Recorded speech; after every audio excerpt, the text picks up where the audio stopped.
Narsapuram RTC bus stand లో చోరీకి పాల్పడ్డారు దుండగులు. బస్సులో సీట్ కోసం కిటికీలో నుంచి బ్యాగ్ వేశారు ఓ వ్యాపారి. అయితే బస్సు ఎక్కి అతను వేసిన సీట్లో చూస్తే ఆ బ్యాగ్ లేదు. గుంటూరుకు చెందిన బులియన్ వ్యాపారి సింగ్ లెక్టన్ చేసుకుని భీమవరం వెళ్తున్నారు. ఇంతలో బస్సులో వేసిన బ్యాగ్ ను దుండగులు కొట్టివేయడంతో పోలీసులకు ఫిర్యాదు చేశాడు బాధితుడు. బ్యాగ్ లో 11 లక్షలతో పాటు 400 గ్రాముల బంగారం కూడా ఉందని పేర్కొన్నారు.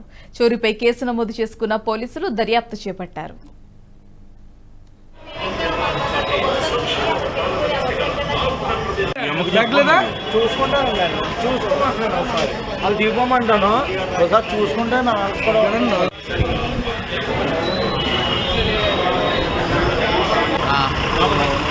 बस में चढ़ा नहीं, बस को पूछा ड्राइवर को बस किधर जाता करके। मैंने बोला भीमवरम जाता क्या? बोले हाँ वो जाता। तो उधर रखा बैग सीट पे, खाली सीट है, बहुत भीड़ है, लेडीज है, स्टूडेंट है, भीड़ बहुत ज़्यादा है। तो मैं उधर रखा बैग, अंदर रख के भाग के मैं आया, तब तक बैग गायब हो गया। उतर के पीछे इधर आया तो कौन भी है नहीं, बस से उतरा, लेकिन जाके पूछा सीसीटीवी वाले को क्या है क्या, बोले नहीं। फिर मैं मेरे सेट को आप ड्राइवर को बोलना चाहिए ना, ड्राइवर को तो कंडक्टर को तो बोल के। मैं घबरा गया जी, बैग देखा नहीं, एकदम मुझे मालूम अंदर रिस्क है, तो एकदम से हो गया। इधर मार्केट में आया था। मार्केट में कि माल देने के लिए आया था?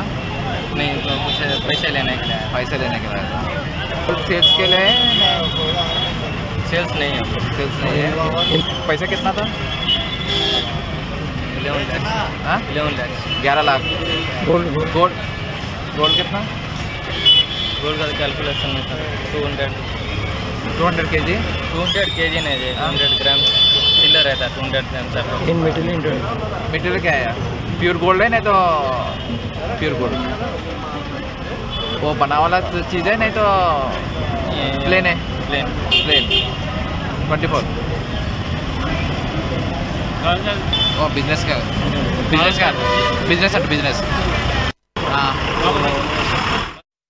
ఈ వీడియో మీకు నచ్చినట్టయితే లైక్ చేయండి, 10 మందికి షేర్ చేయండి. అలాగే కామెంట్ల రూపంలో మీ అభిప్రాయాలను మాతో పంచుకోండి. Nationalist hub group of channels ను సబ్స్క్రైబ్ చేసుకుని తెలుగునాట జాతీయవాద జర్నలిజాన్ని ప్రోత్సహించండి. ఈ వీడియో కింద ఉన్న బెల్ ఐకాన్ పై క్లిక్ చేయడం మర్చిపోవద్దు.